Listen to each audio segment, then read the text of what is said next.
made a direct hit on St. Martin in 1995. And it seemed like somebody had dropped an atomic bomb on St. Martin. There was such widespread destruction. I wondered how this island would recover from it. But you prove that St. Martin people are a resilient people. You prove that St. Martin people are a resourceful people. After Louis, you rebuilt and rebounded. There were impressive developments and signs of progress after Louis. But then came Irma. And it's like we are back to square one all over again. This is the cross that we Caribbean people have to bear. But I'm here to encourage you all this morning to demonstrate that same resilience, that same tenacity, that same determination once again. And as Donald Trump would say, make St. Martin great again. Rebuilding this island after Irma is a monumental task.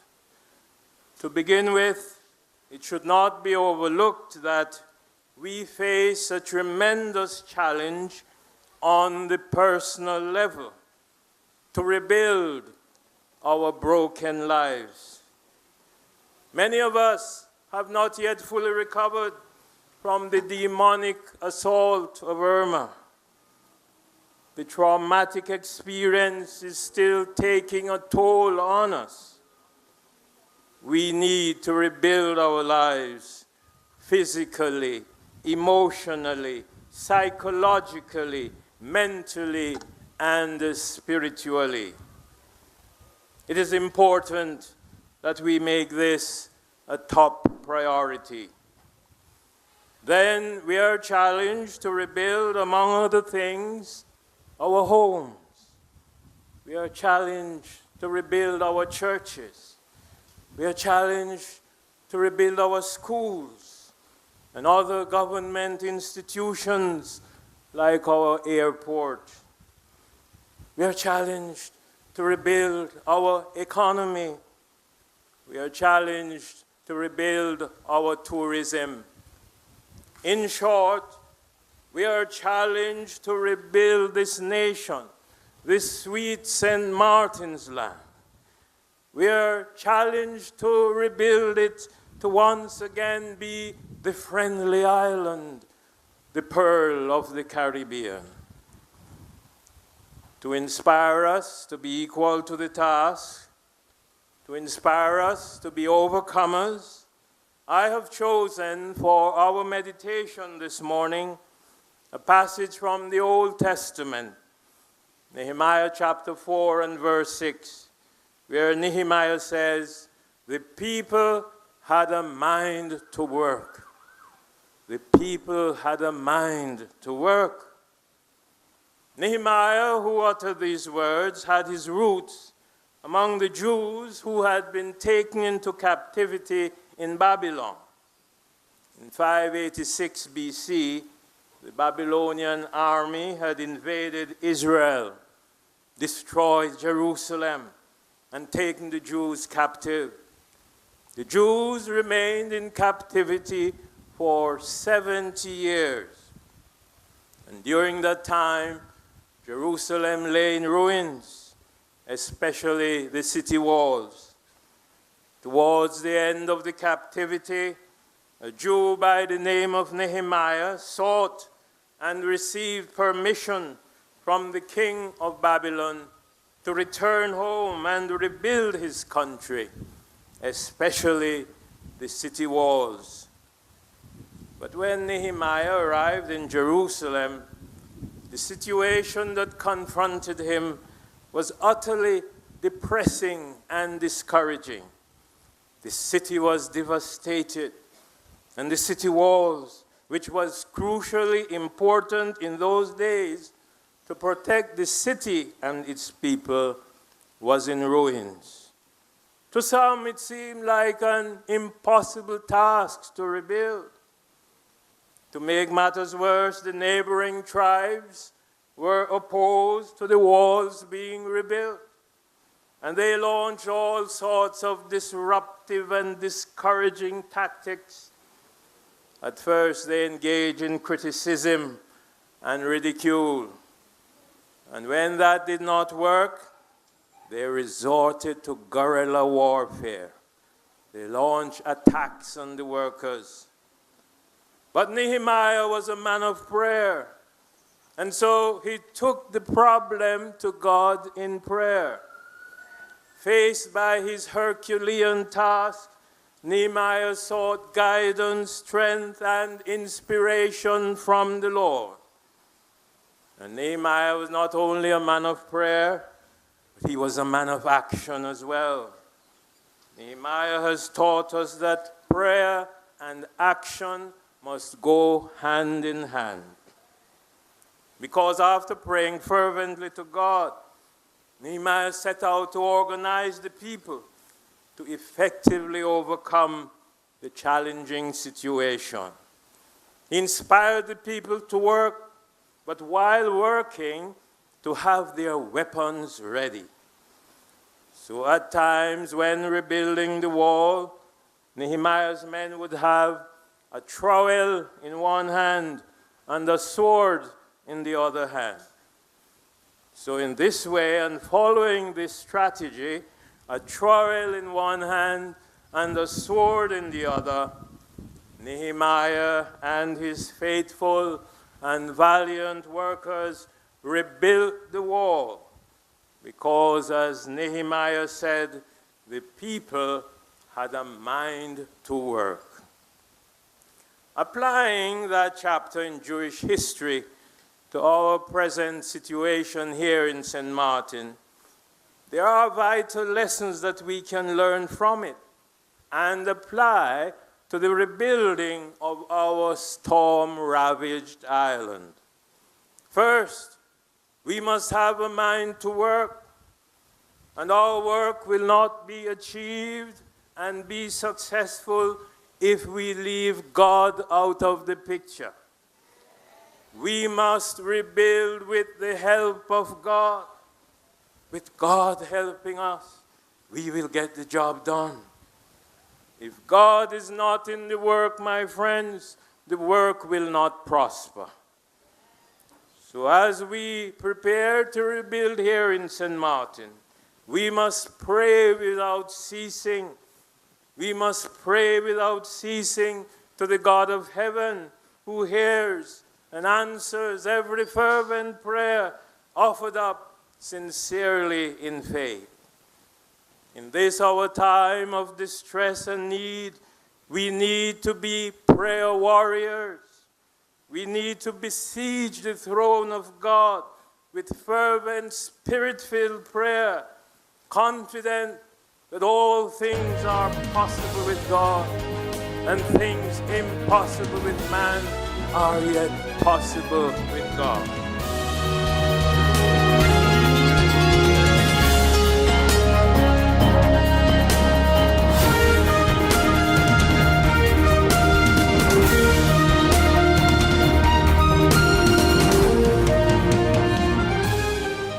Hey guys, did you know that now with Telcel, if you accumulate $25 or more within one calendar month, you get 15 more? 15 more? Yes, 15 more. However you want. So I can top up $3 now, $10 next week, and so on until I reach or pass $25? That's right. Get 15 more. Wow! I feel like a 15 again. Yeah. Right. Accumulate $25 or more within one calendar month and get 15 more. Telcel, when you want more. GEBE has been faithfully serving the communities of St. Martin, powering your home and our economy. Come rain or shine, our qualified team of professionals are working hard 24 hours a day to provide you and your family with safe, reliable electricity and water. We use the latest technologies and test our products daily to maintain the highest international standards. Our friendly staff is always there to assist you, whether in person, over the phone, or online. We are committed to constantly improving our products and services, making them more efficient, effective, and environmentally friendly to serve you better today and our next generation of clients tomorrow. GEBE, powering a brighter future. Our friend Megawati is here with tips to save you energy. 1. Turn your airco temperature up. 2. Use a ceiling fan instead. 3. Buy energy-saving products. Save some green with NV. This St. Martin Day is like no other that we have celebrated since this holiday was established jointly by two St. Martin patriots in 1959, the late Dr. Hubert Petit and the late Dr. Wati. Their intention, as I understand it, was to bring all the people of the island together, from Great Bay to Marigot, from Middle Region to Hameau du Pont, from French Quarter to Dutch Quarter, and from Simpson Bay to Gallis Bay. St. Martin people from all four corners of the island to join hands and hearts together to celebrate our St. Martinness, that special bond that sets us aside from other people and makes us family. 58 years later, that concept, that ideal still holds true, at least in the minds of all true St. Martin patriots. No doubt, St. Martin Day is for all those who genuinely love this island we call home, this rock that we have inherited as our own portion of paradise. But no one can love this island more than we do. No one. I don't know when the day became an occasion for flowery speeches about unity delivered by appointed and elected officials from both halves of the island. But what is clear is that our unity has been put through a severe test by those who are responsible for dividing us in the first place. I make haste here to quote the famous novelist J.K. Rowling, who wrote the following memorable words in Harry Potter and the Goblet of Fire. And he said, "We are only as strong as we are united, as weak as we are divided." In the aftermath of the worst natural disaster in our collective history, in the form of the most powerful storm to ever hit this region, super category 7, I call it, Hurricane Irma, it behooves us to pause for a moment and meditate on the now famous hashtag and ask on this St. Martin Day, are we really and truly St. Martin strong? Or have we allowed ourselves to be weakened by desperation, despair, and disappointment, as well as a loss of faith in ourselves? For me, this St. Martin Day is about lifting our spirits, renewing our strength by returning to those very same core values that made us survive and thrive throughout history, when others had written us off, demanding of us that we bow our heads and beg. But let me say this loud and clear: St. Martin people have never been beggars by God's grace. We will never have to beg for our survival. As we embark on rebuilding our island, house by house, business by business, street by street, and district by district, we must do so together, north and south, as one island, as one people with one destiny. After all, neither Irma nor Maria stopped at the border when they hit us with such destructive force that instead of turning to one another, we turned against each other, forgetting, as American poet Gwendolyn Brooks said so beautifully, that we are each other's harvest. We are each other's business. We are each other's magnitude and bond. And like we said here, we are our brothers and sisters keepers. Yes, we will have disagreements, even disputes, as all families do. And yes, we should be able to tell each other some home truths, no matter how bitter these may be. But it should never lead to such bitterness that we can no longer talk to each other and work with each other. St. Martin is our home. We have no other place to call home. Surely, we have some huge challenges ahead of us, and there is no doubt that we will need the help of our friends, real friends, true and respected partners to overcome them. But we must be humiliated, but must we be humiliated and sell our souls and our island for how many pieces of silver? Absolutely not. We are grateful for all the assistance we have received and all the help we have been promised and all the assistance we will continue to receive. Definitely so. Gratitude is an essential part of our DNA as St. Martiners. However, as much as we have been raised to be grateful, we have also been brought up not to take advantage of others, especially when they are down. As a people, we may be down now, but we are not out.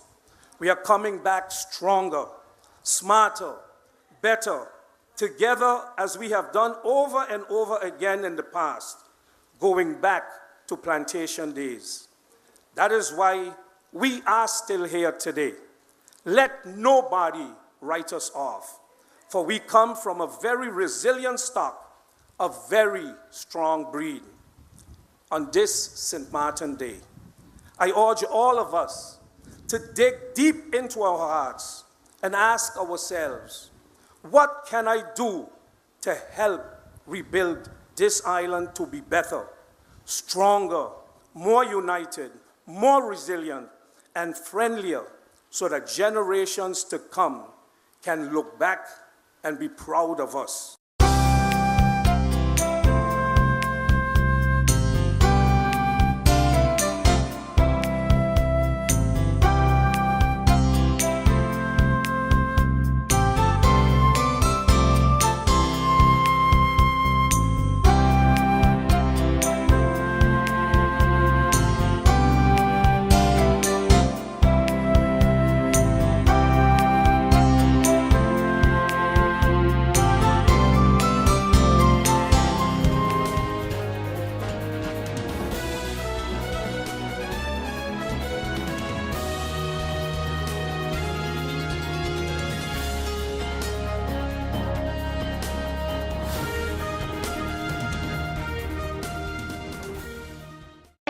People all across St. Martin are switching to a more rewarding experience. The WIB MasterCard Fun Miles credit card, better known as MyCard. Earn 1 Fun Mile for every $2 spent, even abroad and online. This will quickly get you a ton of Fun Miles to redeem for travel, shopping, food, fuel, and much more.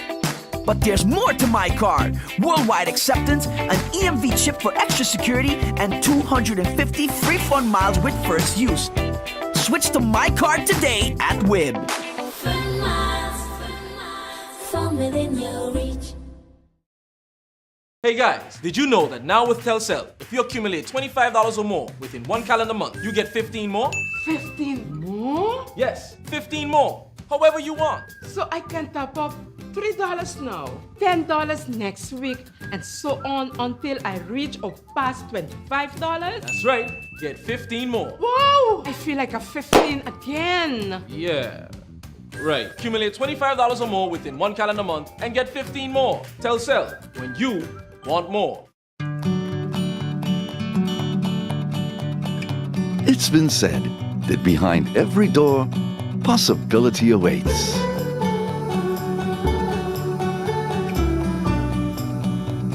How much possibility depends on which door you open first. Every day, we help our customers discover the possibilities in their lives. It all starts with a conversation. Scotiabank, Discover what's possible.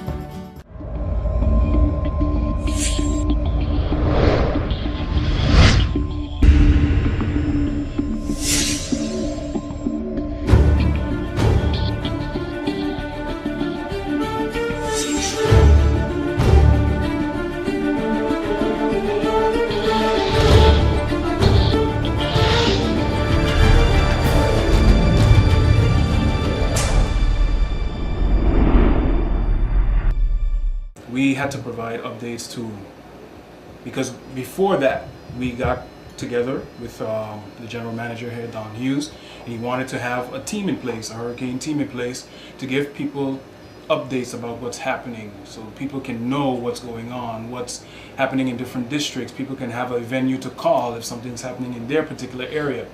So we had us three, Mr. Cool, Stephen Cerulean, and I. We worked throughout the entire night. Station was up and running for that entire, thank God, we were able to be on throughout the entire hurricane into the following morning when GB decided that, okay, now is the time to take off current just for safety procedures or whatever damages that may happen or incur, you know. So we were able to be on throughout everything and supply people with what they needed to hear, you know, because a lot of times people are scared in these moments. I believe one pastor called and he said a prayer for the entire nation on air. We try to play music that would soothe the mood, you know, because you cannot play rowdy music and stuff like that, because people wants to hear what's going on, people wants to hear updates, but they also want to be in a calm mood as well, a comforting mood as well. Them, right. So we try to do that as much as we can. A lot of people sent in emails if they couldn't reach us by phone. People from the United States contacted us on our Facebook page. I was manning that page to see all the requests coming in from people from different cities and states, just caring about our island, because so many tourists come from different areas and they come here and they vacation here and they love St. Martin, you know. So when they hear that St. Martin is being, or is going to be targeted by a Cat 5 hurricane, it touched them, you know, and they wanted to reach out to us, which they did, you know. They listened through every update. They listened for however long, and even if they had to go to sleep and come back, they made sure that they did that. I went home, everything was ready. I had my hurricane shutters, everything, my food, my water, you know, the usual stuff. But I was preparing for this hurricane days in advance. So basically what I was doing was I was checking to make sure I had water, canned food and everything, and blah, blah, blah. You know, like I just said, the usual stuff. I went to bed about 8 o'clock at night, and I set the alarm to get up at 2 o'clock, which of course, that's when I got up, and basically was ready. I was ready for when this storm, because that's about the time that it was approaching us. And it was a lot of noise, a lot of wind, but I usually don't sleep through hurricanes. The experience I had with Hurricane Luis was that my structure wasn't secure. I remember I left from the onset of the hurricane. I left and I came to the studio. But with this hurricane and past hurricanes, every hurricane after Hurricane Luis, I rebuilt my home, and that's my fortress, and I felt that I could be safe there. So I stayed home, and I didn't receive any damage. My house wasn't damaged, but what I did was I made sure, like I always do, that when I'm home, I check the windows to make sure if the wind comes in with any pressure in the house, I release the pressure, and that drill works for me. It works for me. But I was preparing a week in advance because I knew this hurricane was going to be dangerous. I knew it was going to be big because I was monitoring it like every day on the Weather Channel, and I wanted to be ready, kind of like go to war with Irma, you know. So like I said, I was prepared. I stored most of the stuff in the house because with Hurricane Luis, I lost pictures. I lost basically everything. With this hurricane, I meant I wasn't going to lose anything. And I stored my pictures. I took down stuff off the walls. I basically took down my drapes, everything. I was ready. I was ready. So yeah, and here I am. I survived it. Well, let me first say, as the Department of Communication, we are part of the EOC, and we are ESF 8, Emergency Support Function number 8, and we are responsible for giving information to the public and the international world as it relates to disasters. Before the storm, we were actively busy giving information across our multimedia, including our website, Facebook, our YouTube channel, and our radio station. Once the storm passed, those communications fell out, as with everyone else, due to electricity shortage, and also our broadcast antenna on the Fort William Hill, that also fell down. What we then proceeded to do is to get back to the EOC and gather information as much as possible, and we turned to our media partners. After the first day, like I said, everyone was down, but following the first day, we know that Laser 101, they came back online, and we were able to work with them to get information out to the public. Also, the Daily Herald, they came online also, and they were also a key partner in getting information out to the world, the outer world. So locally, we had the radio station, and to the world, we had the Daily Herald. We were all victims of the storm in one way or another, and going basically from the day of the storm until now, we've had situations where staff members have to deal with their own personal matters. Leading up to the storm, we were all working together, but after the storm, each person had to go out there and deal with their family, deal with damages to their homes, but we continue to work as a staff. I would say that the day after, once we got to the EOC meeting, we began to formulate our communications, make our press releases, give the different announcements that were key to the public, having a sense of normalcy and getting back to a point where we can start to rebuild St. Martin.